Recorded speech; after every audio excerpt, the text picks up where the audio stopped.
Good evening, and welcome back.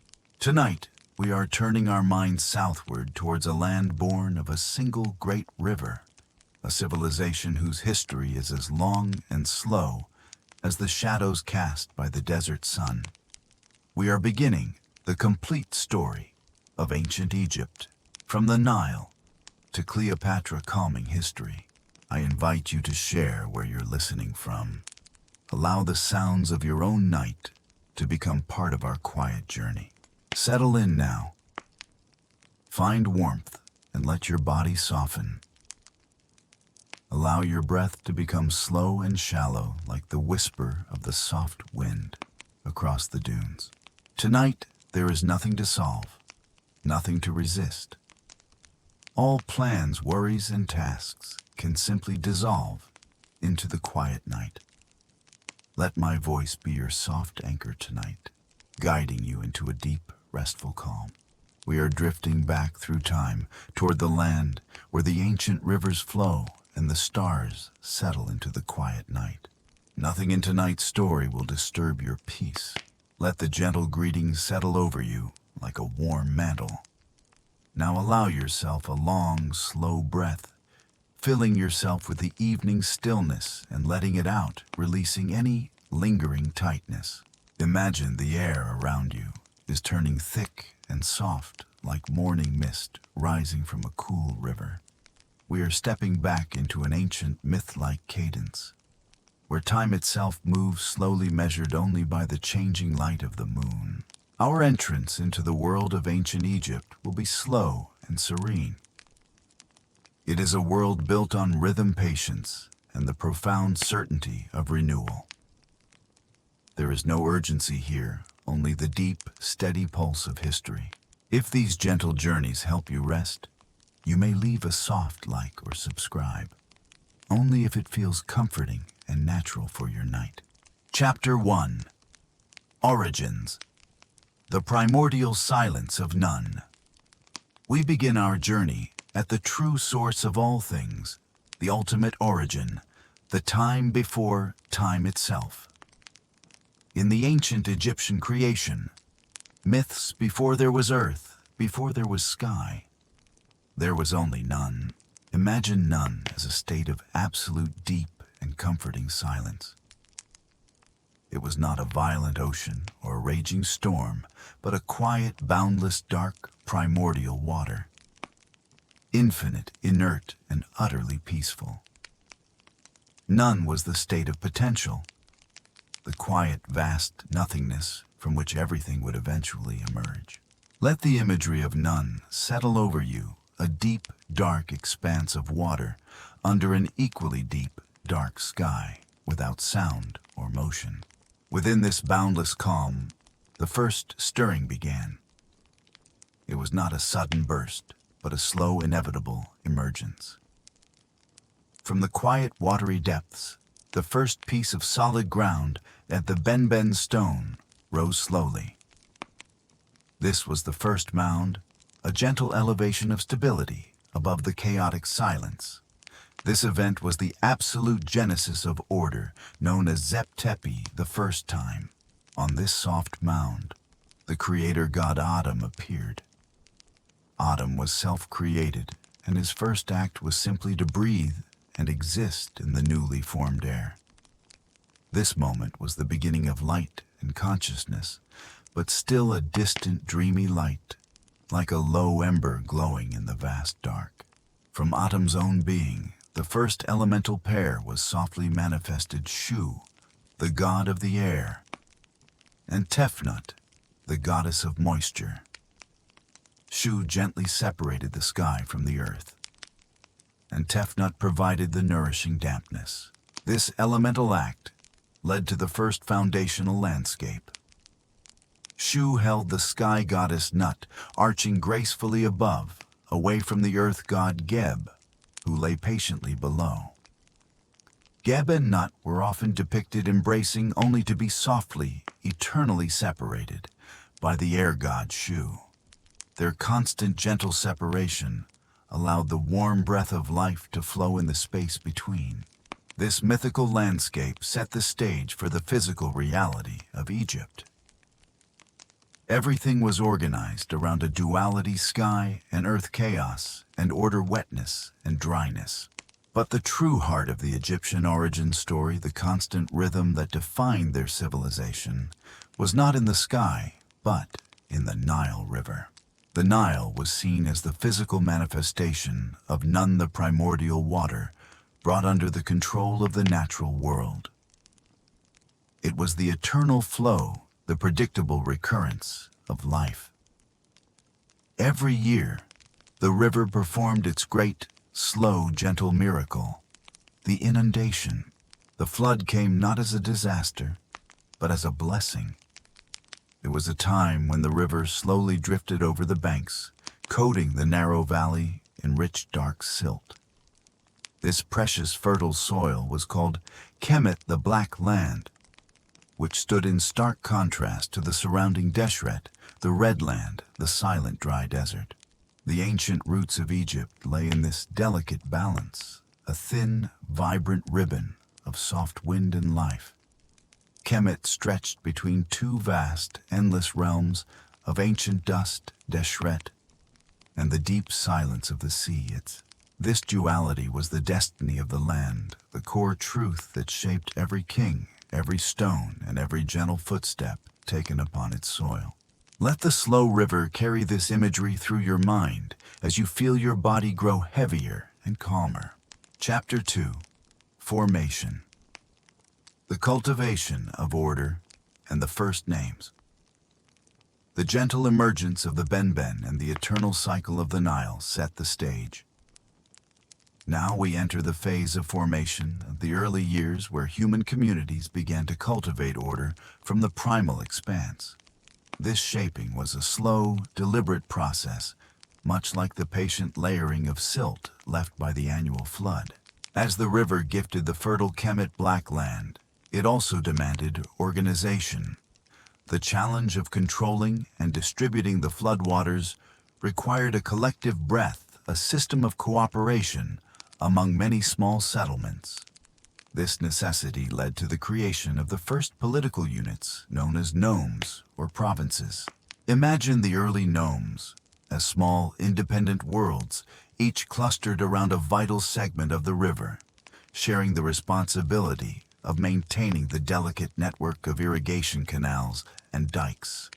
Each nome developed its own unique totem or emblem, a local deity or sacred animal, which served as its earliest standard. These standards were the first visual representations of identity and shared purpose, rising gently above the fields, like banners in the soft wind. During the pre-dynastic period, 4000 to 3100 BCE, two main cultural realms slowly became distinct, like two tributaries joining a larger river. Upper Egypt, Tashamau, the narrow, rockier valley to the south, upstream. The culture here was robust, perhaps closer to the challenges of the desert, symbolized by the white crown and the patron goddess Nekhbet the vulture. Lower Egypt, Tamehu, the broad marshy delta region to the north downstream. This region was richer in agriculture and trade, symbolized by the red crown and the patron goddess Wajet the cobra. These distinctions were not sharp divisions, but soft geographical variations, a duality that reinforced the Egyptian cosmological view of balance and symmetry. It was during this quiet, formative period that the first essential tools for civilization were developed. The most vital among them was writing. Necessity, once again, led the way. To manage the complex flow of grain labor and taxes across the nomes, a system of record-keeping was required. Around 3200 BCE, hieroglyphs, the sacred pattern script, began to emerge. These were not mere pictures. They were a complex system that could represent sounds, words, and ideas.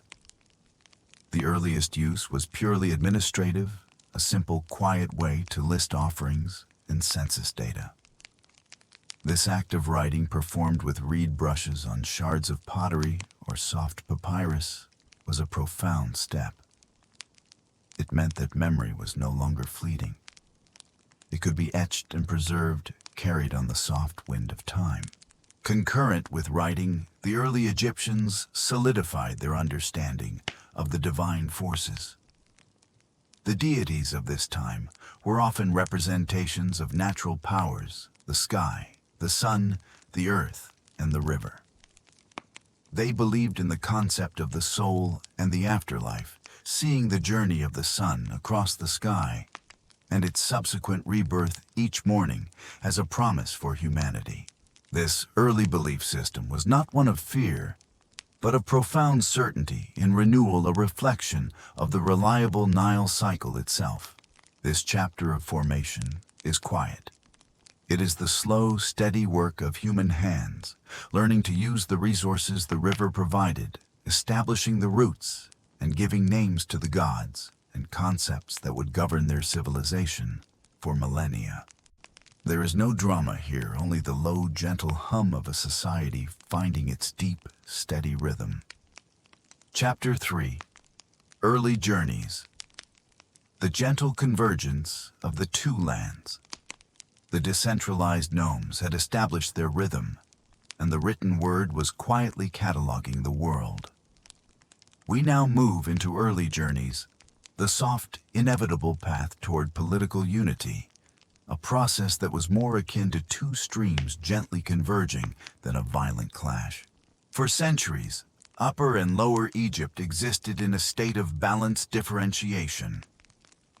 The Delta Lower Egypt enjoyed the bounty of wider agricultural lands and easier access to the Mediterranean trade routes, while the Valley Upper Egypt developed stronger traditions of kingship, perhaps due to the more geographically confined nature of the river valley. This movement toward unity was a slow tide, driven not by a desire for conquest, but by the practical necessity of managing the entire Nile system and consolidating trade. The goal was to extend Ma'at, cosmic order and harmony, from the local nome to the entirety of the two lands. The culmination of this convergence is traditionally attributed to a single figure, King Narmer, often identified with the legendary Menes, around 3100 BCE. While the process spanned generations, Narmer serves as the symbolic anchor for the moment when the two crowns were first placed upon a single head. The evidence of this serene transition is most clearly seen on the Narmer palette. This artifact shows King Narmer wearing the tall conical white crown of Upper Egypt on one side and the bowl-shaped red crown of Lower Egypt on the other. This quiet visual statement, the king of two lands, was the most profound political achievement of the age. It was a declaration of duality and symmetry, where the differences were not erased, but harmoniously encompassed. The early kings of the first and second dynasties, the early dynastic period, established their capital at Memphis, strategically located right at the seam where Upper and Lower Egypt met. Memphis was founded as a neutral anchor, a place where the royal house could govern the delta, while maintaining close ties to the traditional power base in the south. This location reinforced the idea that the pharaonic rule was not partisan, but centered on the balance of the entire unified territory.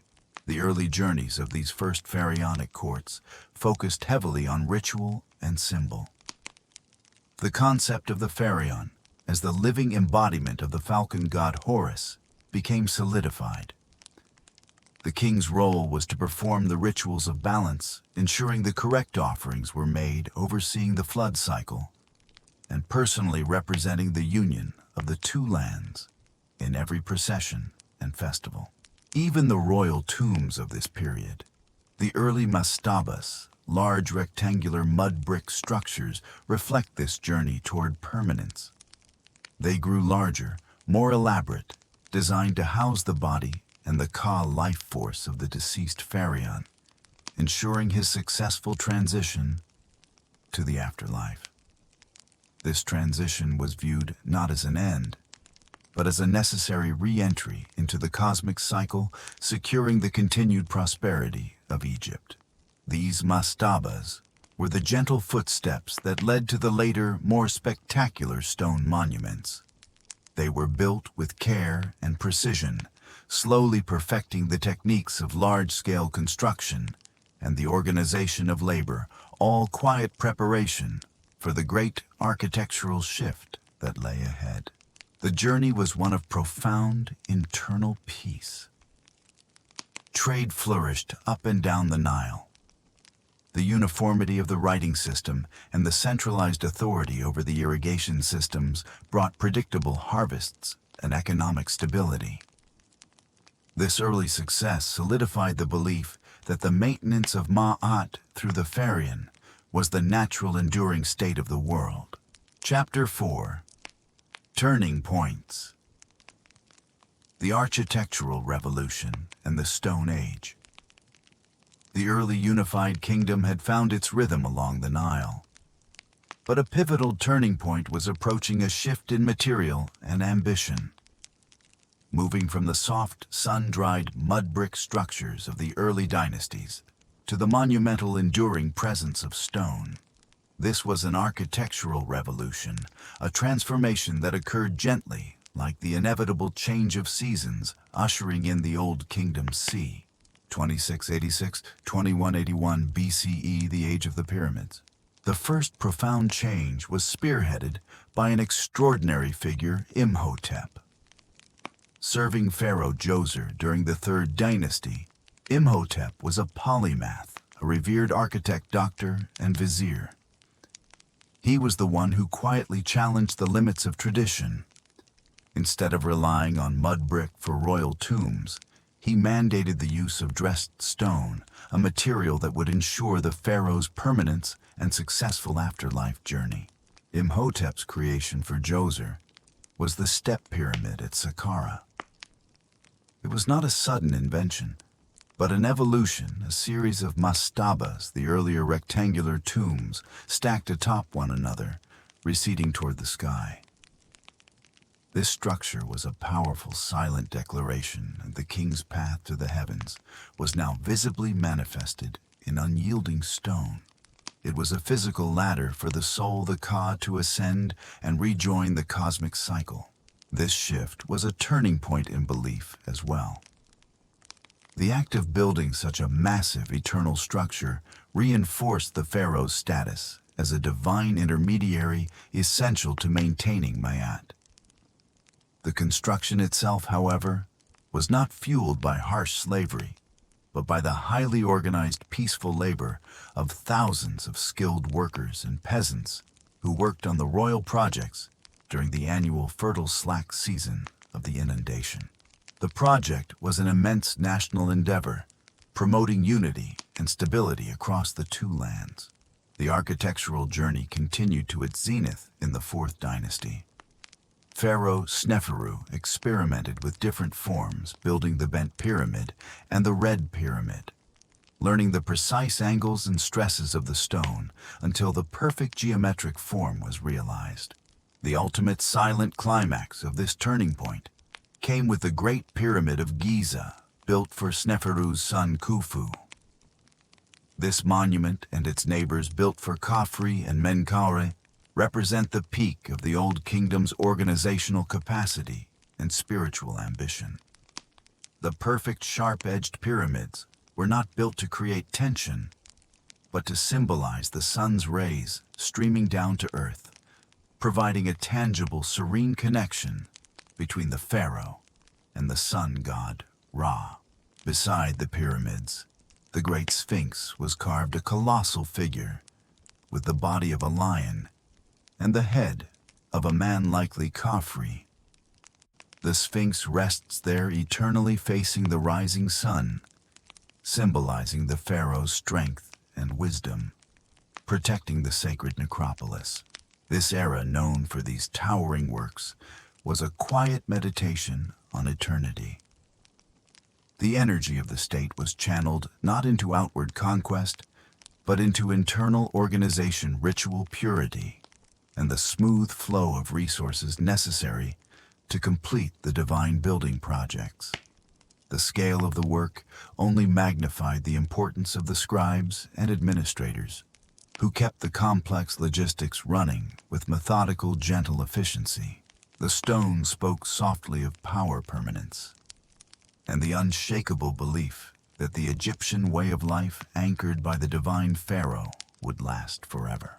Chapter 5. Turning Points. The slow dissolution and the first interlude. The age of the pyramids, for all its monumental stillness, carried the seed of its own turning point, a slow internal dissolution that occurred gently, almost imperceptibly, like the slow tides receding from the riverbanks. This era, the end of the Old Kingdom, was not marked by foreign invasion or sharp conflict, but by the quiet administrative shift of power away from the central pharaonic court. The vast resources required to build and maintain the pyramid complexes, the ongoing offerings, the maintenance of the priestly cults, the immense land grants, created a gradual drain on the central treasury. To manage the immense logistics, the pharaohs had increasingly relied on the regional governors, the nomarchs, who controlled the nomes. As a reward for their service and loyalty, these nomarchs were granted greater autonomy and were allowed to pass their titles and power to their sons. This slow, quiet evolution meant that the nomarchs became powerful local hereditary lords, no longer entirely dependent on the pharaoh for their authority. Imagine the power structure softly fracturing like ancient sun-baked clay, developing fine cracks. The pharaonic authority, which was supposed to embody Ma'at order for the entire land, began to weaken. Pharaohs in Memphis continued to perform the grand rituals and maintain the enormous cults of the sun god Ra. But their real physical power over the Nile Valley diminished with each passing generation. This shift was intensified by external factors viewed in this history as distant echoes of instability. Towards the end of the 6th dynasty, there is evidence of climatic change, perhaps a series of low Nile floods. The annual slow river no longer brought the reliably rich bounty. Since the pharaoh was responsible for ensuring the flood's success, the failure of the river to perform its miracle weakened the people's faith in the central divine kingship. When the centralized authority could no longer reliably guarantee the harvest, the nomarchs, who held the keys to the local granaries and irrigation systems, stepped in to provide stability for their own regions. The nomarchs' power solidified, leading to a breakdown of communication and centralized administration. The quiet eventual result of this long dissolution was the First Intermediate Period, EC. 201-2055 BCE. This era is often described by later Egyptian scribes as a time of chaos and darkness. But for our story, we view it as a misty recollection, a period of regional independence, where the unity of the two lands simply drifted apart. Instead of one unified capital, there were multiple centers of power, often vying for influence. The authority of the single pharaoh vanished into the soft wind, and local lords managed local affairs, sometimes clashing over boundaries, sometimes trading peacefully. The temples continued to operate, but their focus became local, dedicated to their own nome's well-being. This interlude was essential, however.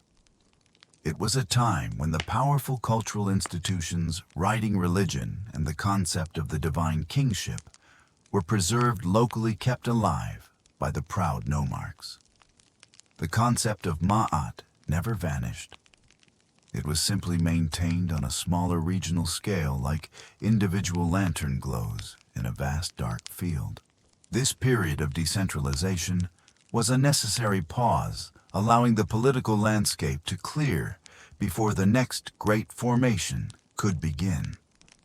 The long history of Egypt shows that periods of stress are often followed by periods of powerful rebirth, much like the dry earth waiting patiently for the return of the slow river. Chapter 6.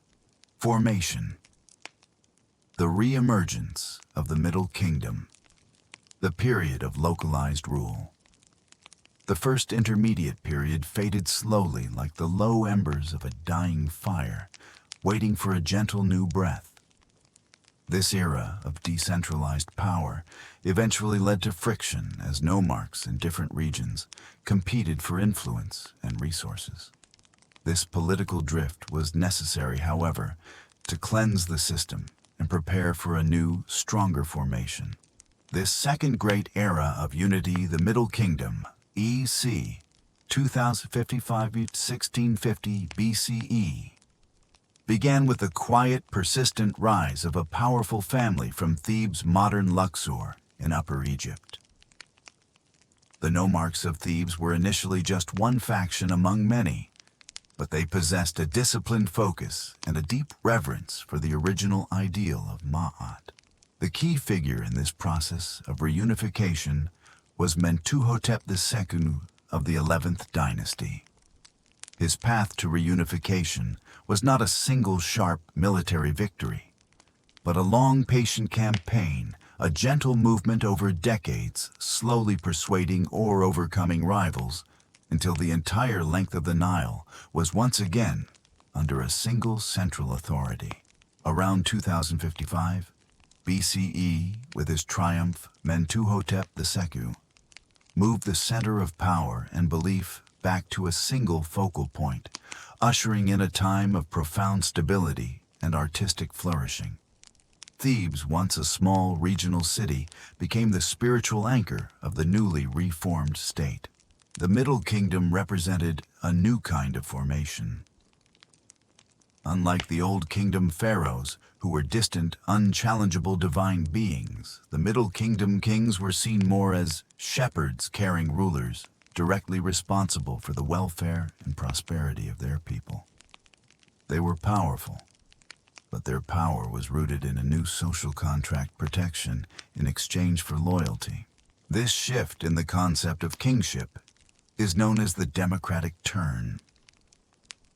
The idea of Ma'at became more accessible. Every Egyptian, not just the pharaoh, was now thought to have the ability to achieve a secure outer life. This intellectual transformation was reflected in the arts and literature. This was the golden age of Egyptian literature. Scribes created timeless works, wisdom texts, instructions, and philosophical poems that explored the deeper questions of human suffering and justice. These texts were recorded on papyrus, often reflecting on the chaos of the recent intermediate period and confirming the essential goodness of the centralized state. The words flowed softly, echoing through the quiet halls of the new administration. Architecturally, the focus shifted from the colossal sun-worshipping pyramids of Giza to more modest yet strategically placed building projects. Pharaohs of the 12th dynasty, such as Amenemhat I and Senusret III, built great forts and walls to protect the Nile Valley's borders, especially in the South Nubia, securing trade routes and resources. These fortresses were not monuments to ego, but symbols of safe boundaries, ensuring the continued peace within. The capital was quietly moved north again to a strategically centralized location near the Fayum oasis known as Ich-Tawi, further demonstrating the pharaoh's commitment to balanced administration of both Upper and Lower Egypt. The return of the strong central government allowed for the expansion of trade and mining expeditions. Prosperity was restored, and the entire Nile Valley settled into a deep, steady rhythm, where the focus was once again on the predictable harvests and the peaceful accumulation of wealth guided by the wisdom of the restored kings. This second formation was one of renewed confidence and thoughtful governance, demonstrating the enduring strength of the Egyptian concept of unity. Chapter 7. Early Journeys. The expansion of trade and the nomarch's shadow. With the Middle Kingdom firmly reformed and stability returned, the kingdom embarked on its most significant early journeys of expansion and influence, particularly in the realm of trade and administration. This expansion was not driven by aggressive conquest, but by the quiet, steady need for resources and security, like a river spreading its beneficial influence across new lands. The pharaohs of the 12th dynasty focused intensely on Nubia, to the south, and the source of vital gold, ebony, ivory, and incense. Instead of simply raiding the Egyptians, established a network of formidable yet strategically placed mud brick fortresses along the Nile. These were quiet assertions of control, serving as trading posts, garrisons, and administrative centers. They marked the peaceful boundary of Egyptian influence, securing the flow of wealth up the slow river. Pharaoh Senusret III was key in this journey. He was a king who projected power through his image, which was depicted not as the serene divine ideal of the Old Kingdom, but as a ruler with a heavy, serious face, a pharaoh who cared and struggled for his people. This image served as a quiet reminder of his tireless work in maintaining the order and prosperity that followed the chaotic interlude. Internally, the court continued the tradition of highly sophisticated administration. This was the age of the vizier, the pharaoh's chief minister, who oversaw the vast bureaucracy, ensuring that taxes were collected fairly and that the irrigation system functioned perfectly. The administrative center at Ichtawi was a hub of constant quiet activity where scribes recorded every detail of the realm on soft papyrus scrolls. But even this glorious stability carried a shadow from the past. While the pharaohs were strong, they were careful not to entirely dismantle the power of the nomarchs' regional governors, who had become so powerful during the first intermediate period. The pharaohs skillfully integrated these local lords into the central system, demanding loyalty and service in return for their local autonomy. This delicate balance allowed the nomarchs to maintain their local temples and tombs, creating a rich cultural flowering throughout the land, not just in the capital. The arts became widely distributed. Beautifully crafted coffin texts and mortuary models, small scenes of daily life placed in tombs, ensured that the promise of the afterlife was accessible to many high-ranking Egyptians, reflecting the democratic turn of the Middle Kingdom beliefs.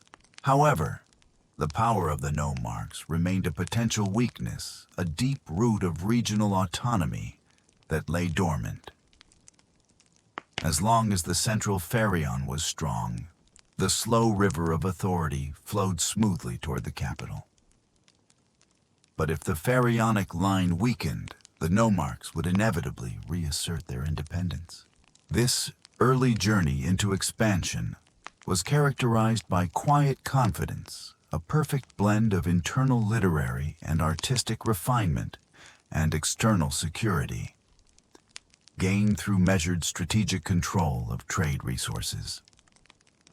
The Middle Kingdom established a golden standard for future Egyptian power, a steady, warm period of prosperity under a watchful, caring kingship. Chapter 8. Turning Points. The quiet infiltration of the Hyksos.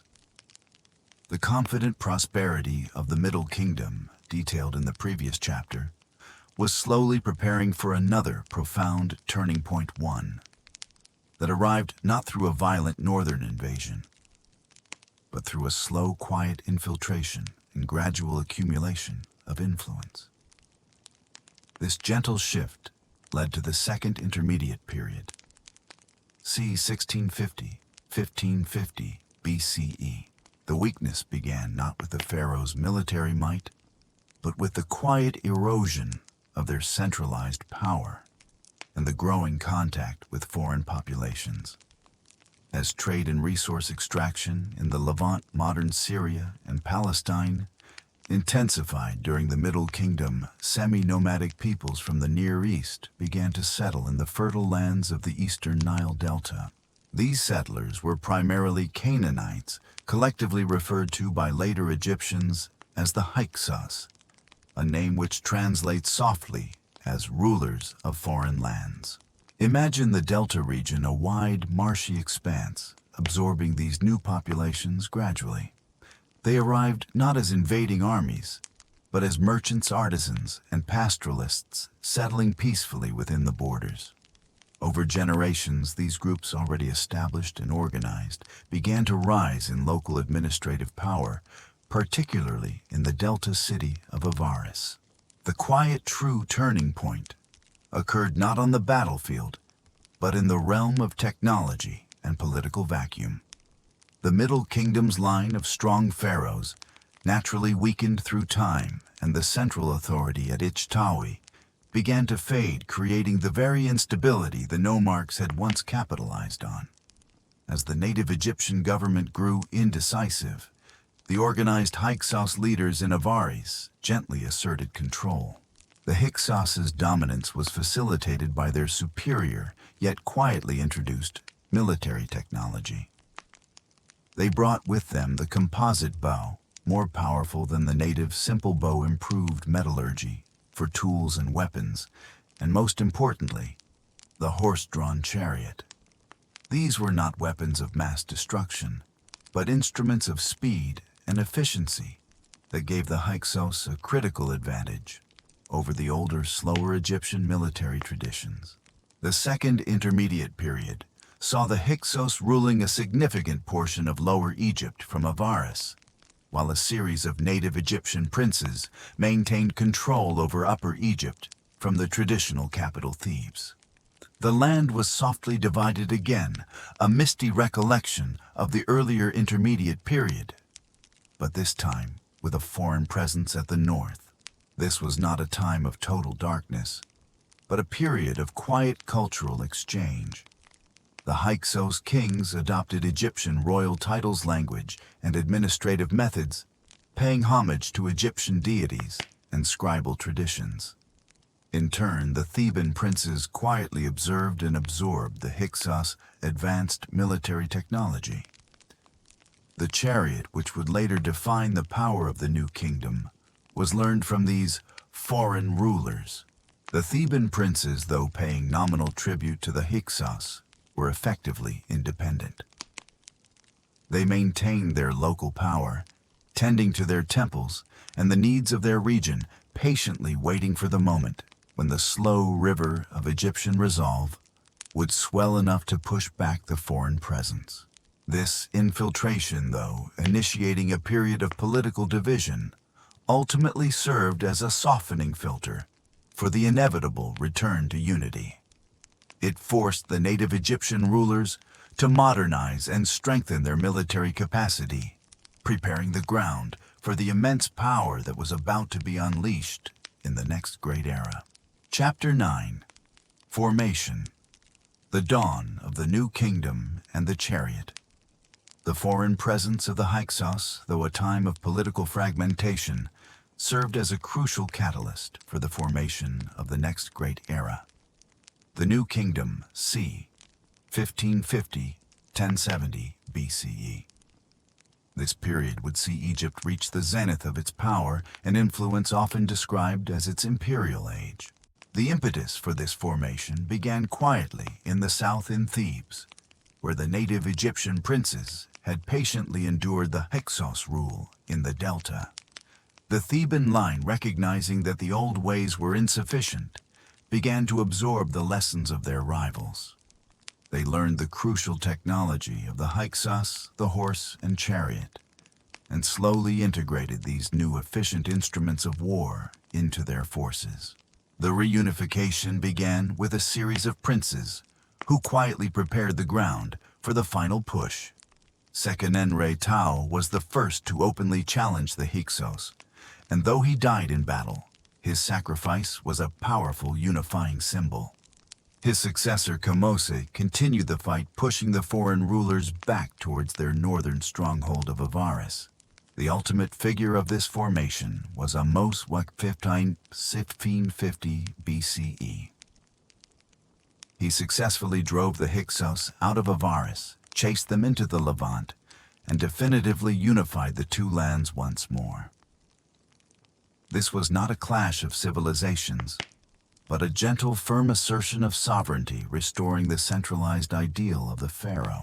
Thutmose's reign marked the beginning of the 18th dynasty, a lineage that would guide Egypt through its most brilliant era.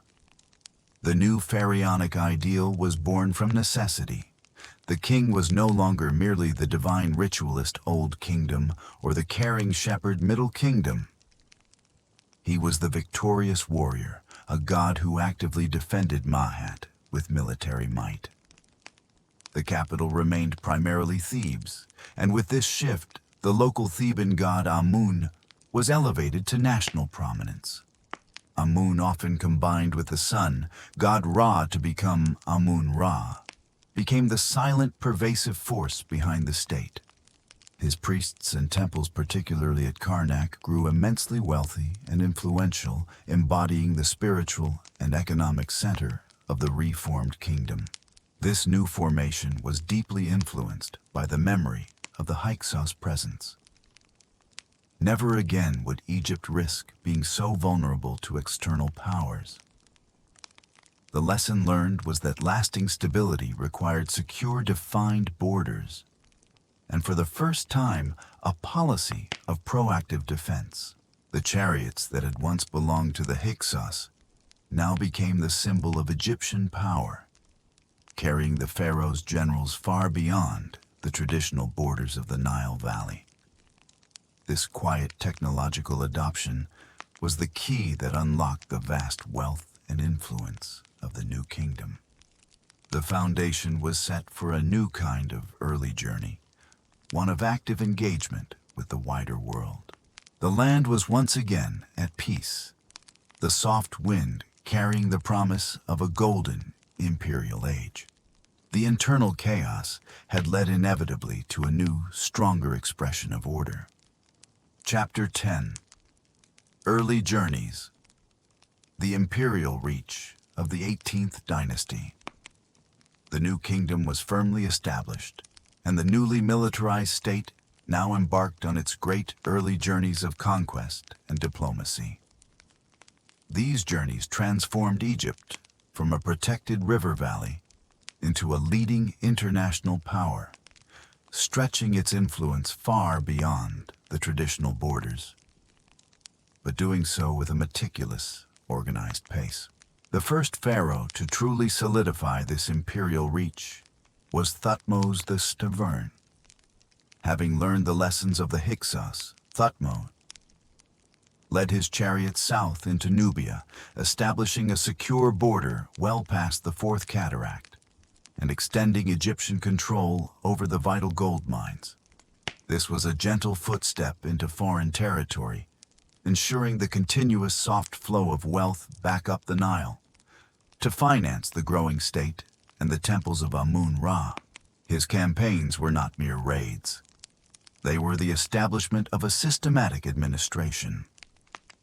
Egyptian forts, governors, and garrisons were installed, and Nubian resources flowed into the Egyptian economy in a predictable, calm manner. The real shift in international power, however, occurred in the Levant Near East. Thutmose I and his successors pushed north, encountering rival powers such as the Mitanni Kingdom. These campaigns were necessary to create a buffer zone of stable, friendly vassal states, ensuring that no foreign power could ever again simply drift into the delta as the Hyksos had. This aggressive expansion was managed through a sophisticated system of vassal treaties, tribute collection, and diplomacy. The young sons and daughters of conquered and allied local rulers were quietly brought to the Egyptian court, often to the capital at Thebes, where they were educated in Egyptian language, culture, and administrative methods. This process, a gentle cultural absorption, ensured that when these children returned home, They were culturally loyal to the pharaoh, minimizing the need for constant military presence. This era was marked by the peaceful reign of Hatshepsut, one of the most powerful female pharaohs. Hatshepsut's reign was defined not by war, but by trade. Her most famous journey was the peaceful major expedition to the land of Punt, likely modern Eritrea or Somalia. Imagine the large, calm fleet sailing down the Red Sea, returning loaded with exotic goods, myrrh trees, frankincense, ebony ivory, and exotic animals. This trade mission was meticulously recorded in beautiful reliefs on the walls of her mortuary temple at Deir el-Bahari. These carvings showcase the orderly nature of the exchange, confirming that the greatest pharaoh could achieve immortality not just through conquest, but through economic prosperity and peaceful enterprise.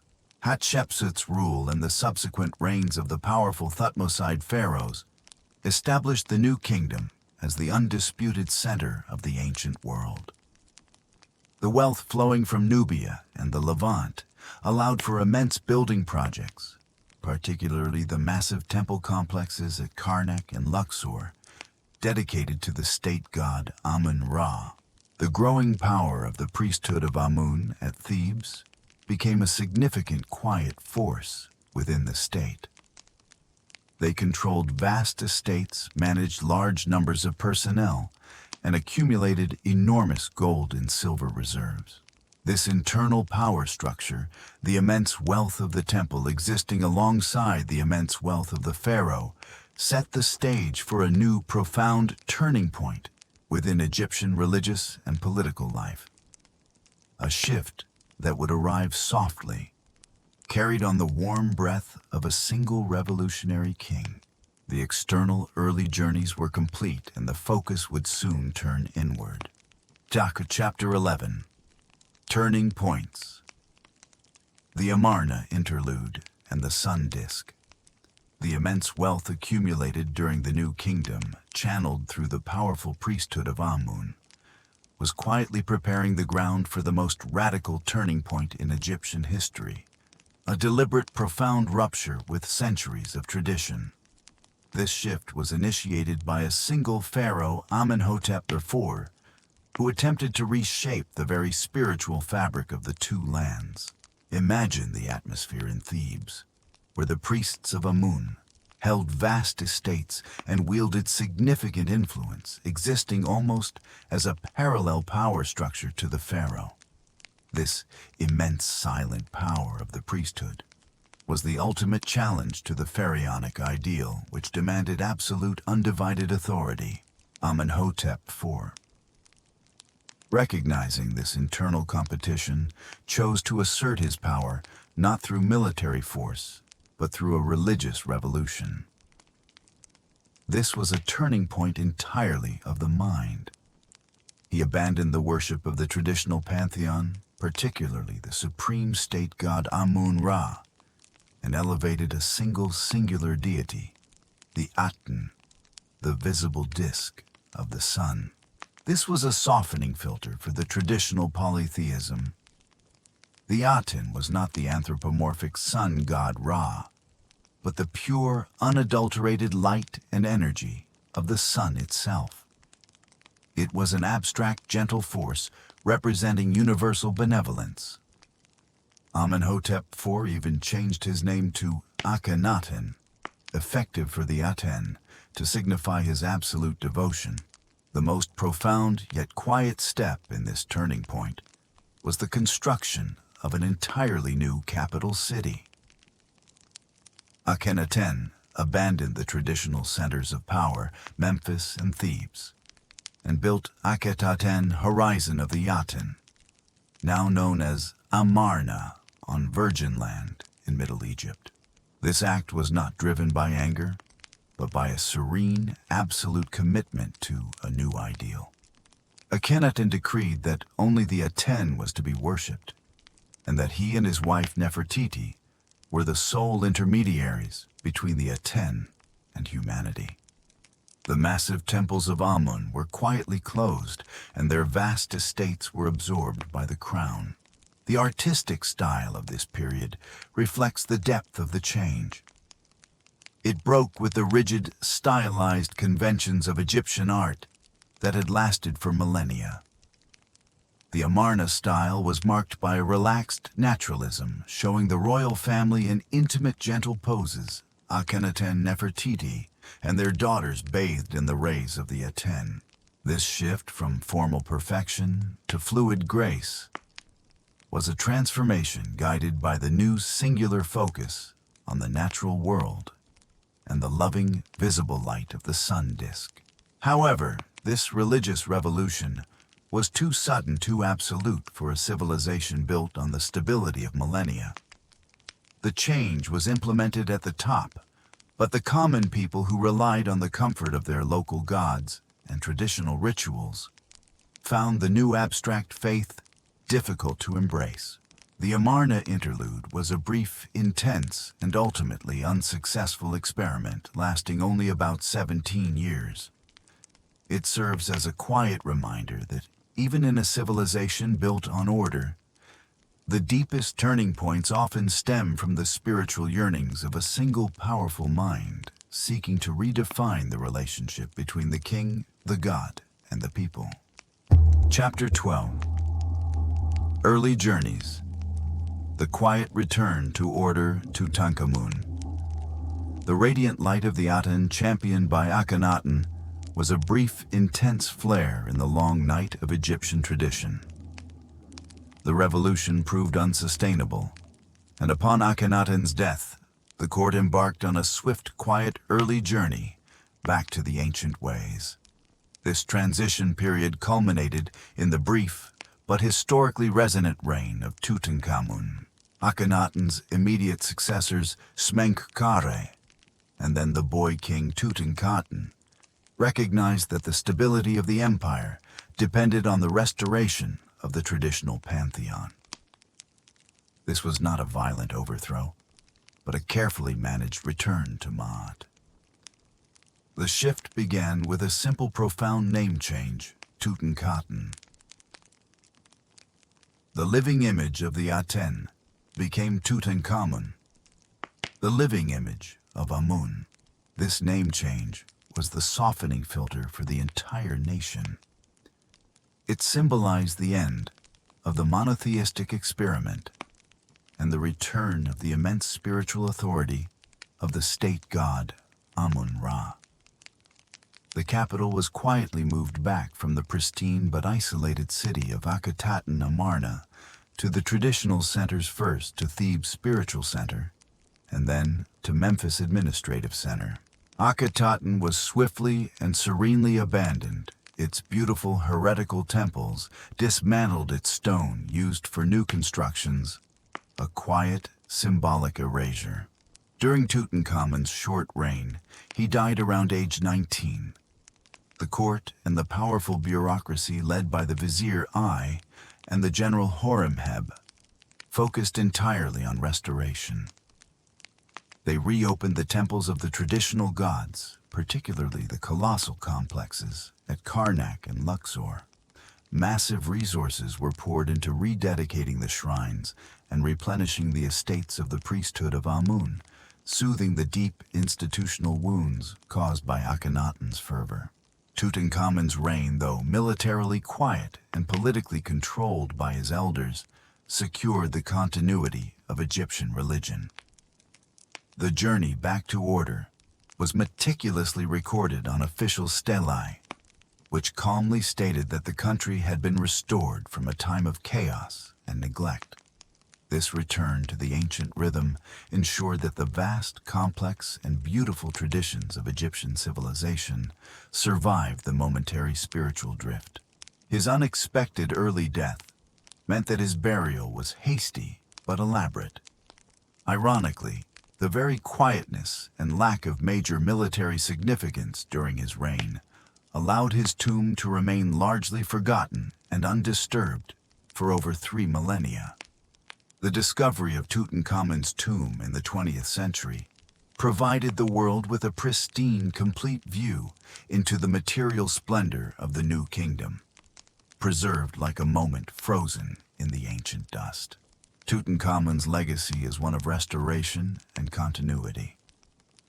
His life, brief and politically constrained, served as the bridge that allowed the new kingdom to move beyond the Amarna trauma, readying itself for the next great wave of powerful warrior pharaohs who would solidify the empire's borders and architectural grandeur. This quiet, necessary journey back to the warm breath of tradition ensured that the long river of Egyptian history flowed smoothly onward. Chapter 13. Early Journeys. The Ramesside Ascension and the Battle for Kadesh, the quiet restoration under Tutankhamun, successfully anchored Egypt back to tradition, setting the stage for the next highly energetic phase of early journeys under the mighty Ramesside dynasty, 19th and 20th dynasties. This era was marked by the massive output of building and the defense of the empire against powerful rivals. The early Ramessides, descending from the general Horemheb, valued military strength and decisive action. The most iconic figure of this movement was Ramesses II, often called Ramesses the Great. His reign was long prosperous and dedicated to the visible restoration of Egyptian glory on a monumental scale. Ramesses II embarked on vast early journeys of construction across the entire length of the Nile. He completed the great hypostyle hall at Karnak, built the beautiful Ramesseum, and most famously carved the massive temples at Abu Simbel in Nubia. These temples facing the rising sun were not just houses for the gods. They were colossal, serene declarations of Egyptian power and piety, ensuring that the soft wind carried the pharaonic message far into the southern territories. The greatest external challenge to the Ramesside power came from the north with the growing strength of the Hittite Empire. The same power that had briefly touched Mesopotamia. This rivalry over control of the fertile Levant territories led to a significant early journey of conflict. The Battle of Kadesh, Sipquaqua de 1274 BCE. We filter this event through the lens of history's softening filter. It was not a chaotic, bloody war, but a vast, organized movement of state forces, thousands of chariots and infantry meeting in a colossal yet distant encounter. Ramesses II personally led his divisions, and the battle was an immense slow chess match played out on the plains of modern Syria. The outcome was less a clear victory and more a stalemate. Both sides claimed success, but the real quiet achievement of Kadesh was the subsequent peace. A few years later, Ramesses II and the Hittite king Hattusili III negotiated the world's first known international peace treaty. This treaty was not a symbol of aggression, but of pragmatic balance and respect between two great powers establishing defined spheres of influence and mutual defense agreements. Copies of the treaty inscribed in cuneiform Hittite and hieroglyphs Egyptian were quietly stored in their respective capitals, representing a collective decision to maintain Mayat on a global scale through agreement rather than endless conflict. Ramesses II's long reign allowed Egypt to settle into a deep, sustained rhythm of prosperity and stability. The vast temples ensured the continuous employment of artisans, priests, and laborers, keeping the internal economy flowing smoothly. His children and successors continued the tradition of strong kingship, ensuring that the warm breath of the new kingdom's golden age lingered for generations. The early journeys of the Ramesside era confirmed Egypt's place as the supreme power, demonstrating that its strength lay not just in its armies, but in its ability to organize, build, and crucially establish lasting peace through careful diplomatic negotiation. Chapter 14: Turning Points. the whisper of decline and the sea peoples. The monumental age of the Ramessides, characterized by vast building and diplomatic peace, represented the high watermark of the new kingdom. However, even this period of grandeur carried the seeds of its final turning points, a slow internal whisper of decline, coupled with immense external pressure. This shift was gradual, almost ambient, like the soft wind carrying dust into the quiet corners of the great temples. The first subtle turning point was economic. The immense resources channeled into the great temples, particularly those dedicated to Amun, elevated the priesthood of Amun to a height of political and economic power that began to rival the pharaoh himself. The high priests of Amun in Thebes were effectively ruling Upper Egypt, managing vast estates, granaries, and gold reserves. This quiet administrative drift created a duality of power of the secular king in the North Delta and the spiritual king in the south. Thebes, a subtle internal fracturing of the centralized authority. The second, more dramatic turning point arrived as a distant echo of global disruption and the invasion of the Sea Peoples. Around the end of the 13th and beginning of the 12th centuries BCE, much of the eastern Mediterranean world, the Hittite Empire, Mycenaean Greece, and cities along the Levant experienced a catastrophic synchronized collapse. This event, known in our gentle history as the Late Bronze Age collapse, was characterized by the organized movement of large groups of unknown origin, collectively termed the Sea Peoples by the Egyptians. Under pharaohs like Ramesses III, Egypt was one of the few great civilizations to survive this storm, though not untouched.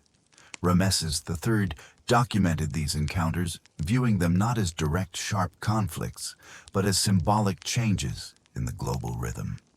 The Sea Peoples attacked the delta and the western borders, moving with a relentless, tidal-like force. Ramesses III repelled these groups in a series of organized defensive engagements, most notably at the mouth of the Nile and on the western borders. These defensive victories were crucial. They preserved Egyptian sovereignty, but they came at a great cost. The continuous military mobilization strained the state's resources and contributed to internal strife. Following the defeat of the Sea Peoples, the flow of international trade and resources, which had fueled the wealth of the new kingdom, was severely disrupted across the Mediterranean. This external economic collapse was a key turning point. It meant the gold, silver, and resources necessary to maintain the colossal imperial machine and pay the vast workforce became increasingly scarce.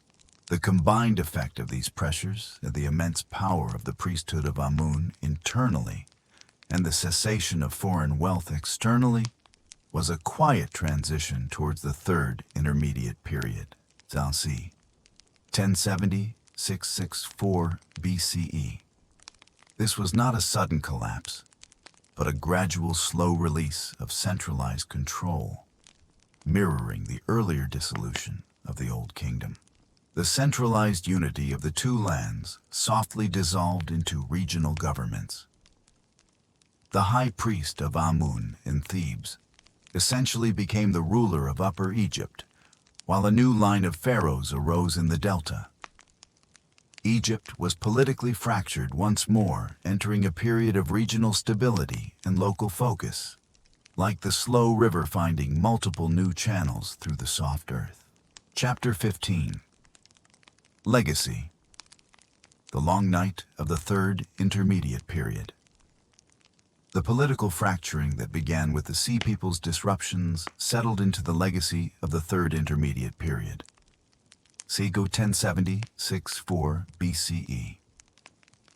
This era is often viewed by later historians as a decline, but in the context of our calm history, we see it as a phase of necessary decentralization and diversification. a period where the intense centralized power of the new kingdom softened into regional strength. The most enduring characteristic of this period was the peaceful dual rule of Egypt.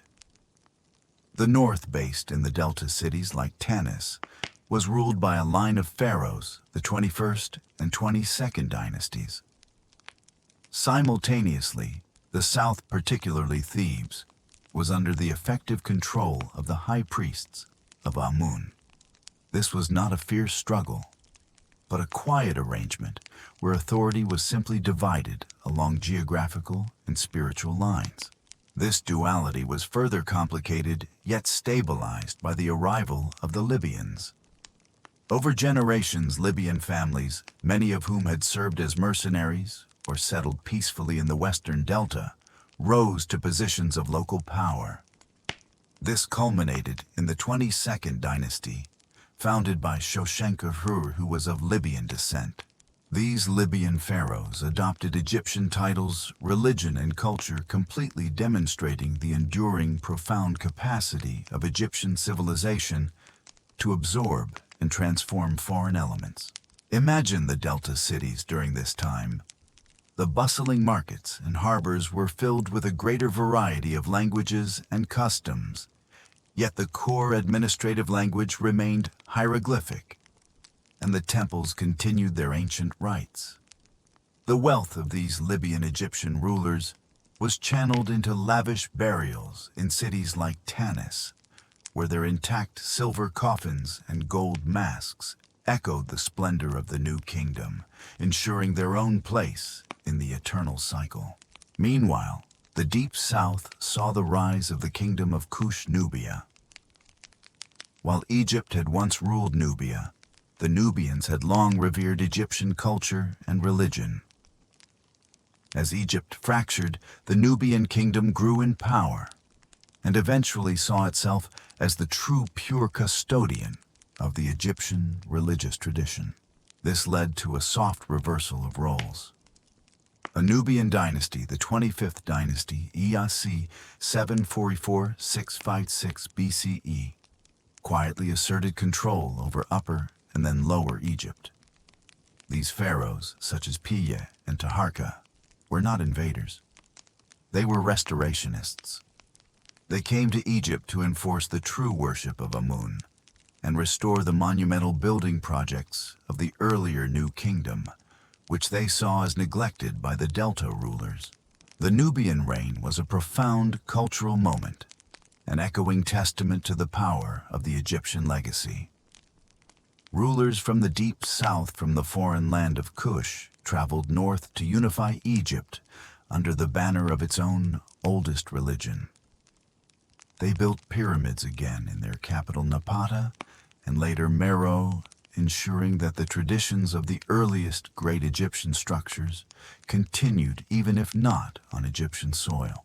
The long night of the intermediate period was therefore not one of darkness, but of diffusion. The central authority was gone, but the civilization itself had spread its deepest roots, its language, its religion, and its architectural concepts far into the South Nubia, and absorbed new populations into the North Libya. This period proved that the Egyptian identity was not tied to one ruler or one capital, but to the slow river and the enduring faith in Ma'at. Chapter 16, Turning Points. The Persian Shadow and the Late Period. The quiet restoration under the Nubian pharaohs marked a subtle turning point, a fleeting return to the ideals of Ma'at. However, the world outside the Nile Valley was changing rapidly, growing more connected and more powerful than the localized Egyptian state. The greatest external pressure arrived not from the sea peoples, but from a unified colossal empire to the East Persia. The internal stability of the Nubian 25th dynasty was quietly challenged by the rise of a new regional power. The Assyrians, who viewed Egypt as an attractive target for its wealth and strategic position.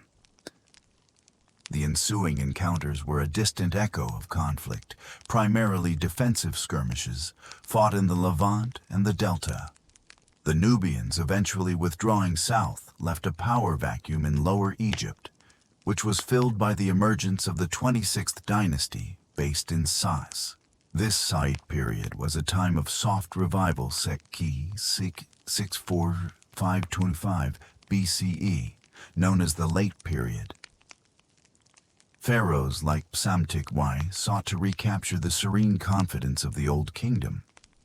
They promoted a return to the classic rigid artistic styles and ancient religious texts, deliberately attempting to erase the chaotic memories of the intermediate periods. This was a contemplative journey back to the roots, but it lacked the foundational power of the original eras.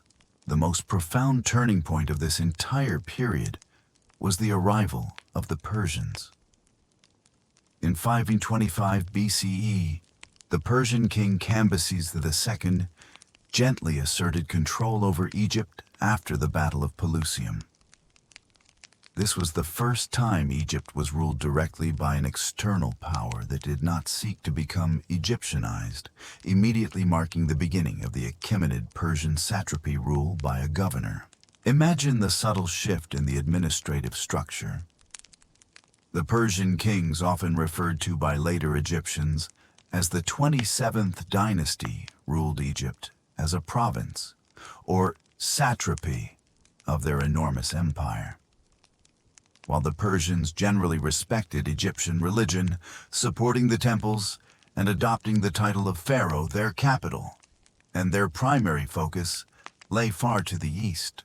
This meant that the centralized spiritual sovereignty of the native pharaoh was gone, replaced by the remote authority of a foreign king. The presence of the Persians was a constant low-level softening filter on Egyptian independence. The flow of Egyptian wealth, grain, gold, and manpower was directed outward toward the Persian court rather than inward to the great temples of Amun.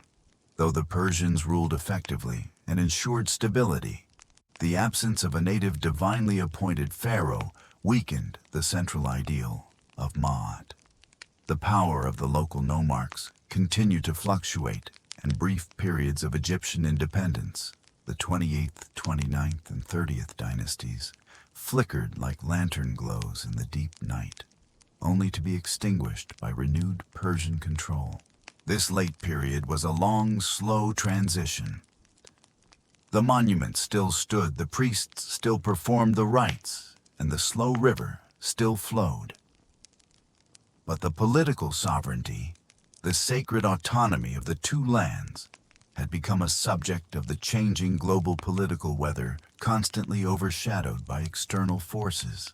This quiet, slow submission to external empires, from the Persians to the later arrival of the Greeks, set the stage for the final, most famous chapter of Egyptian history, leading to the rise of the last great Hellenistic dynasty. Chapter 17. Early Journeys. Alexander's gentle arrival and the Hellenistic dawn. The quiet submission to the Persian Empire while ending native Egyptian rule ironically set the stage for the next highly significant early journey, the arrival of the Greeks.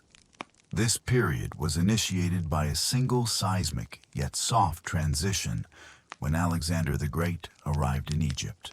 In 332 BCE, Alexander, having swiftly swept through the vast Persian Empire, entered Egypt. His arrival was not met with fierce resistance, but with quiet welcome. The Egyptians, weary of foreign rule and administrative distance, viewed Alexander as a liberator who would restore stability and respect the ancient cults. He was easily and peacefully accepted as the new pharaoh, an honor he humbly and respectfully acknowledged. Alexander's journey through Egypt was one of pious reverence. He performed the traditional rituals, paid homage to the Egyptian gods, and traveled to the ancient oracle of Amun at the Siwa oasis, deep in the western desert.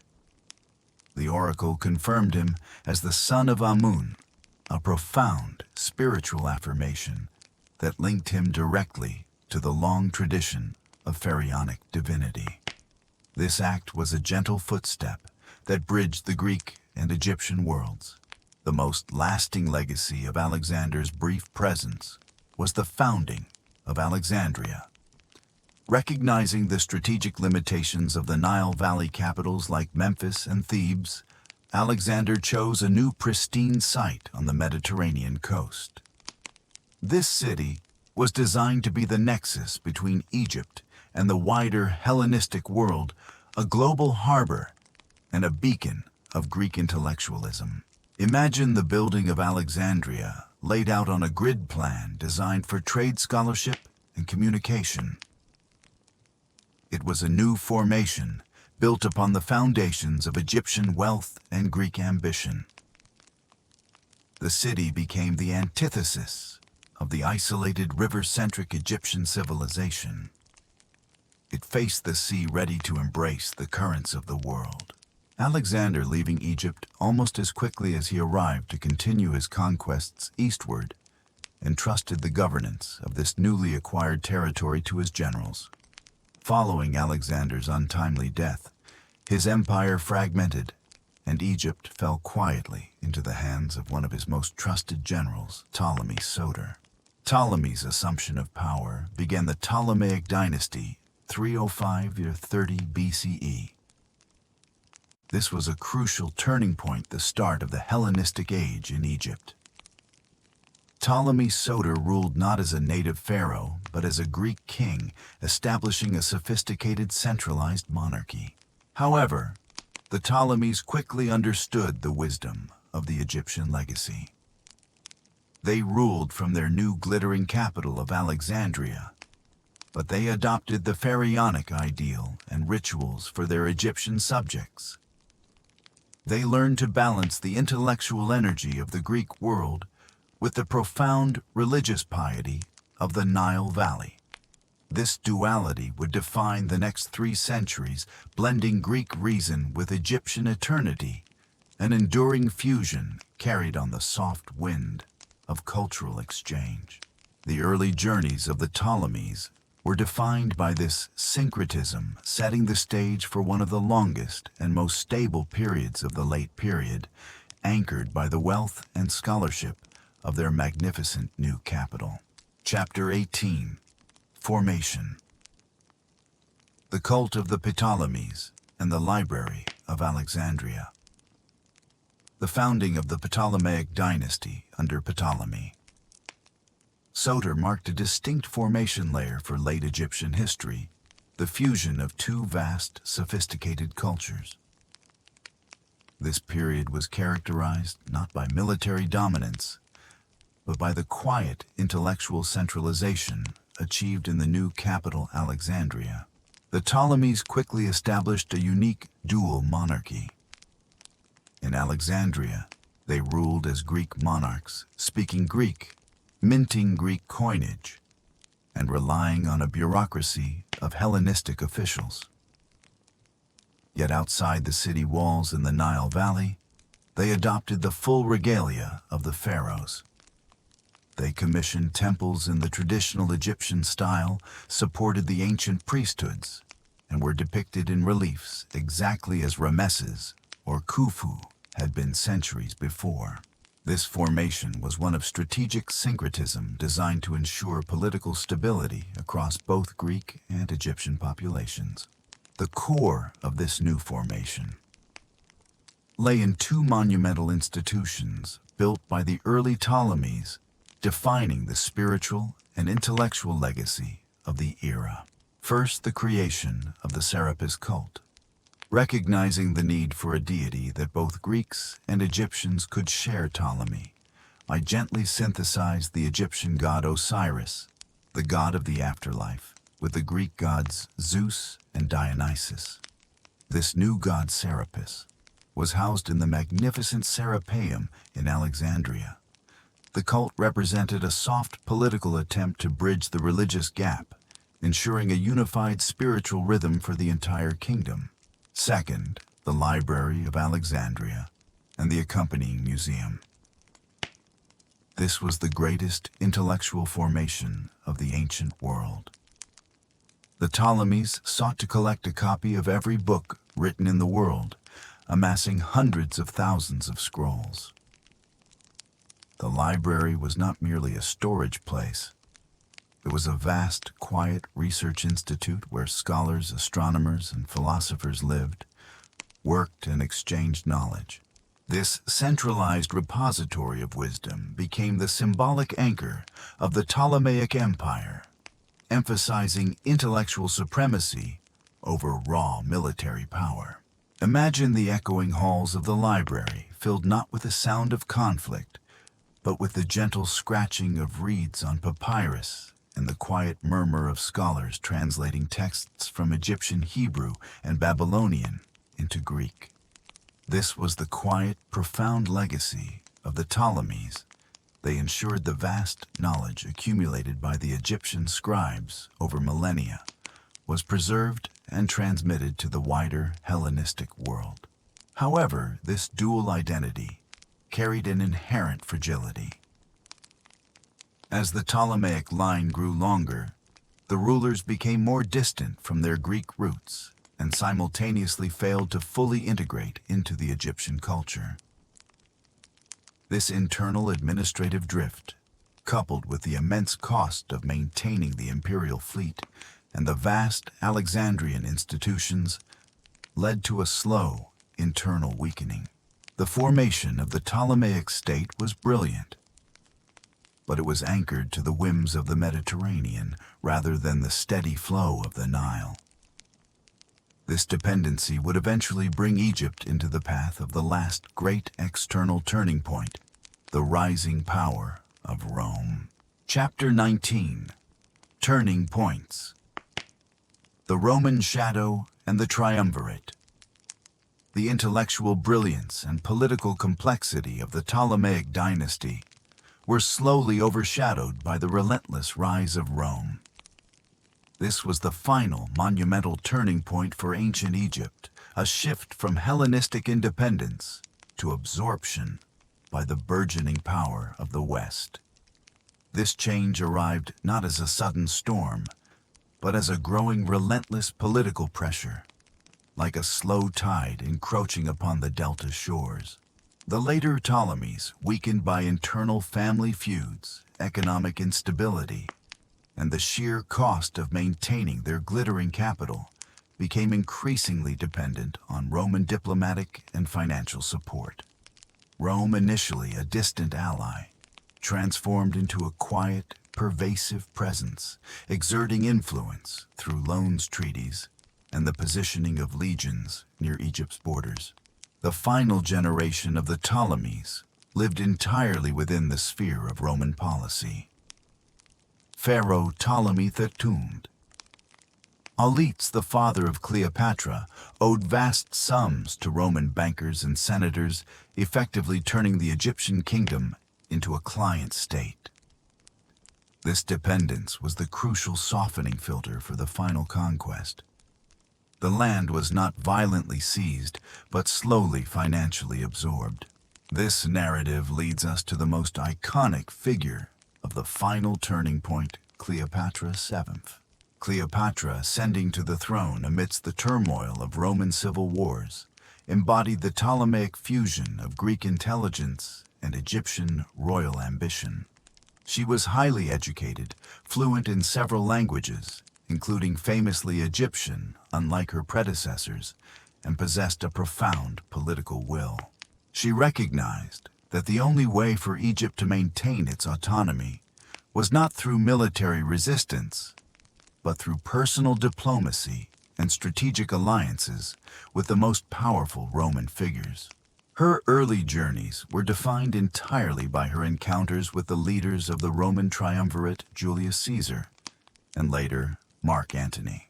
Her relationship with Julius Caesar was a calculated deep alliance forged in Alexandria. Caesar needed Egypt's immense wealth, its grain supply and gold reserves to fund his civil wars, and Cleopatra needed Caesar's legions to secure her throne and protect Egypt from being fully annexed as a Roman province. This alliance was a strategic partnership, securing Egypt's independence for a brief, luminous moment. After Caesar's assassination, the political landscape of Rome fractured again, leading to the rise of Mark Antony in the east. Cleopatra recognized the necessary shift and entered into a deep, highly public alliance with Antony. She supplied him with resources and ships, cementing their union not just as a political agreement, but as a romantic partnership which further symbolized the union of the Greek East Ptolemaic Egypt and the Roman power structure. This alliance was the definitive turning point. It transformed the internal politics of Egypt into the final act of a Roman civil war. The stability of the Ptolemaic dynasty now rested entirely on the success of Antony and Cleopatra against their rival Octavian, the future Augustus, in the west. The immense wealth and strategic importance of Egypt, which had sustained its civilization for 3 millennia, had finally made it too valuable to remain independent. The final curtain was about to fall, not on the Nile itself, but on the shifting political sands of the Mediterranean. Chapter 20, Legacy.